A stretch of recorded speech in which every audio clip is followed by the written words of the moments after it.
اور مجھے اس کے بارے میں بتانے لگیں کہ علی بہت سمجھدار اور محنتی لڑکا تھا اور اس کا کوئی خاندان بھی نہیں تھا، اس لیے ساس نندوں کا جھنجٹ ہی نہیں۔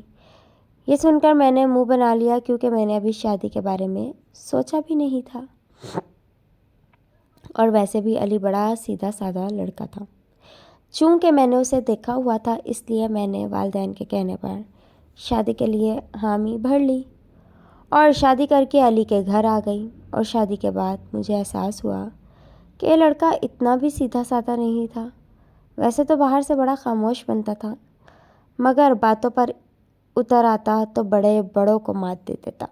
لیکن سچ تو یہ تھا کہ میرے باپ کی عزت کرتا تھا، اس لیے مجھ سے کچھ دب کر رہتا تھا۔ لیکن میری بھابھی اکثر کہتی تھی کہ ایسے گھنے مرد بڑے خطرناک ہوتے ہیں، اس لیے ہوشیار رہنا۔ یہ سن کر میں بھی جواباً کہہ دیتی تھی، ارے بھابھی رہنے دو، وہ جو بندہ اپنی بیوی کے ساتھ پیار کرنے میں جھجکتا ہو وہ کیا کسی کے ساتھ افیئر چلائے گا۔ یہ بات میں اکثر سب کے سامنے کہہ دیتی تھی کہ میرا شوہر تو مجھے پیار ہی نہیں کرتا۔ ایسا لگتا تھا کہ وہ مجھ سے شرماتا تھا۔ یہ سن کر میری بھابھی ہنس دیتی اور مجھے چھڑنے کے انداز میں کہتی، ہو سکتا ہے اب تم اس کے دل سے اتر گئی ہو۔ اور یہ سن کر میں اسے آنکھیں دکھا کر کہتی، بھابھی مجھ میں کیا کمی ہے؟ اور بھابھی میرے پھیلے ہوئے ہاتھوں اربا کی طرف اشارہ کرتی اور میں آئینے کے سامنے جا کر کھڑی ہو جاتی اور خود کو دیکھتی۔ بھابھی سچ ہی کہتی تھی، کیونکہ دوسرے بچے کی پیدائش کے بعد میں بہت موٹی ہو گئی، جبکہ میرا شوہر ویسے کا ویسا ہینڈسم تھا، بلکہ زندگی میں آسانیاں آ جانے کے بعد تو وہ اور زیادہ پرکشش ہو گیا تھا۔ میں ایسے میں اپنے شوہر سے عمر میں بڑی لگتی تھی اور یہ سوچ آتے ہی میں وزن گھٹانا شروع کر دیتی تھی، مگر چند ہفتوں سے زیادہ نہیں کر پاتی کیونکہ اس دوران مجھے زیادہ بھوک لگتی تھی اور میں اس سے بھی ڈبل کھا لیتی تھی۔ ویسے بھی گھر میں کھانے پینے کی آزادی تھی کیونکہ سسرال والے تھے نہیں اور شوہر کسی چیز سے منع کرتا نہیں تھا، اور میں ایسے میں کھل کر کھاتی تھی۔ اور آج ایسی حالت ہو گئی تھی کہ دیکھنے والے میری تعریف کے بجائے میرے شوہر کی تعریف کر دیتے تھے۔ اس لیے میں موٹاپا تو کم نہیں کر پائی مگر اپنے شوہر پر مکمل آنکھ رکھتی تھی، کیونکہ میرے ابا کی کپڑے کی دکانیں تھی جہاں ہر وقت عورتوں کا رش لگا رہتا تھا۔ ایسے میں میرا شوہر مجھ پر دوسری لانے کا سوچ سکتا تھا، اور یہ خطرہ مجھے اس وقت زیادہ لگا رہتا تھا جب میں میکے آ کر کئی دن تک رک جاتی تھی، اور جب میرا شوہر گھر میں اکیلا ہوتا تھا۔ اس بات پر مجھے ابا ڈانٹتا بھی تھا کہ تم جانتی ہو کہ تمہارے گھر میں ساس نند نہیں، پھر بھی تم ہفتے بھر کے لیے یہاں آ کر رک جاتی ہو، اور تم جانتی بھی ہو کہ علی بیچارے کو کھانے پینے میں کتنی پرابلم ہوتی ہوگی۔ اور یہ بات سن کر میں امی کے پاس شکایت لگانے پہنچ جاتی تھی کہ ابا مجھے اپنے گھر میں نہیں آنے دیتے تھے۔ یہ بات سن کر امی بھی ابا کی طرفداری کرتی اور کہتی تھی کہ اب تمہارا ابا ٹھیک کہہ رہا تھا۔ اپنی بھابھی کو دیکھو، وہ بیچاری 1 مہینے بعد میکے جاتی تھی اور تم ہر دوسرے تیسرے دن آ جاتی ہو، اور وہ بھی رہنے کے لیے، اور پھر ہفتہ ہفتہ یہیں رک جاتی ہو۔ یہ سن کر میں غصہ کر جاتی اور گھر والوں کو دھمکی دے کر جاتی کہ اب آپ کے گھر نہیں آؤں گی، اور پھر 2-3 دن بعد ہی غصہ اتر جاتا اور پھر میں مائکے سے میکے آ جاتی۔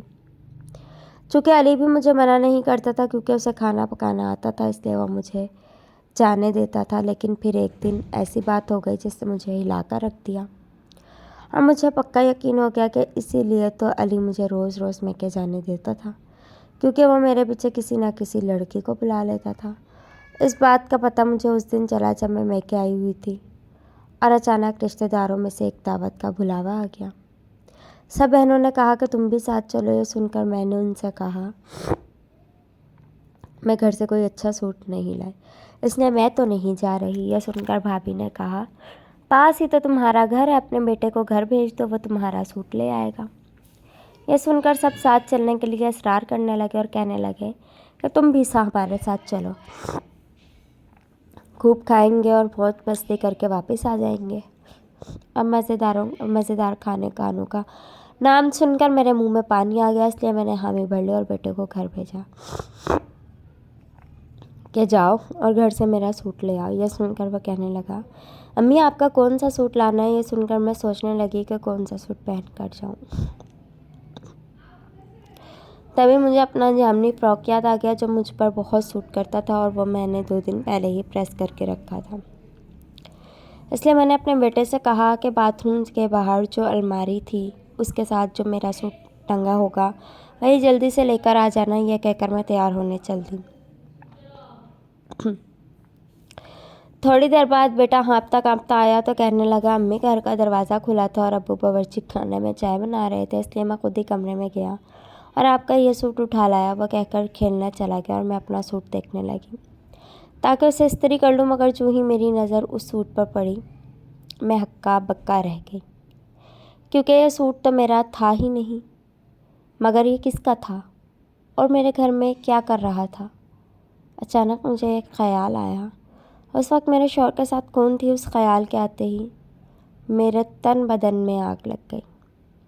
علی میرے جانے کے بعد پرائی عورتوں کے ساتھ میرے ہی گھر میں موج مستی کرتا تھا۔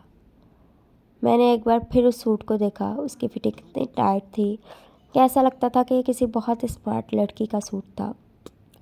علی میں تمہیں چھوڑوں گی نہیں، میں نے دانت پیس کر کہا اور اپنی چھوٹی بیٹی کا ہاتھ پکڑا اور فوراً اپنے گھر پہنچ گئی۔ مگر میں نے جو ہی اپنے کمرے میں پہنچی یہ دیکھ کر میں ہکا بکا رہ گئی، کیونکہ باتھ روم سے ایک لڑکی نکل رہی تھی۔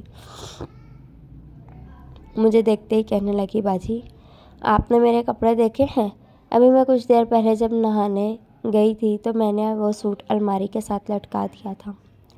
اس کے باجی کہنے پر تو میں غصے سے آگ بگولا ہو گئی اور ہاتھ میں پکڑا سوٹ اس کی طرف پھینکا اور میں فوراً باہر نکلی اور میں نے اپنے شوہر کا آواز دی وہ باورچی خانے سے نکلا تو اس کے ساتھ ایک مرد بھی تھا۔ علی نے میرا سرخ چہرہ دیکھا تو ساری بات سمجھ گیا اور مجھے بتایا کہ میرا دوست ہے اور یہ دونوں کسی شادی پر جا رہے تھے کہ راستے میں یہ کیچڑ میں گر پڑے، چونکہ ہمارا گھر قریب تھا اس لیے یہ یہاں آ گئے اور اب اس کی بیوی اندر کپڑے بدل رہی تھی۔ یہ سن کر میں پرسکون ہو گئی اور وہ لڑکی اور اس کا شوہر چینج کر کے واپس چلے گئے، جبکہ میں دعوت پر نہیں گئی اور دل میں سوچ لیا کہ اب روز روز میں کہ نہیں جاؤں گی۔ اکثر آنکھوں دیکھا بھی سچ نہیں ہوتا، اس لیے اس کے بارے میں کچھ بھی کہنے سے پہلے تحقیق کر لینی چاہیے، کیونکہ چھوٹی چھوٹی غلط فہمیوں سے اکثر گھر اجڑ جاتے ہیں۔ اللہ حافظ۔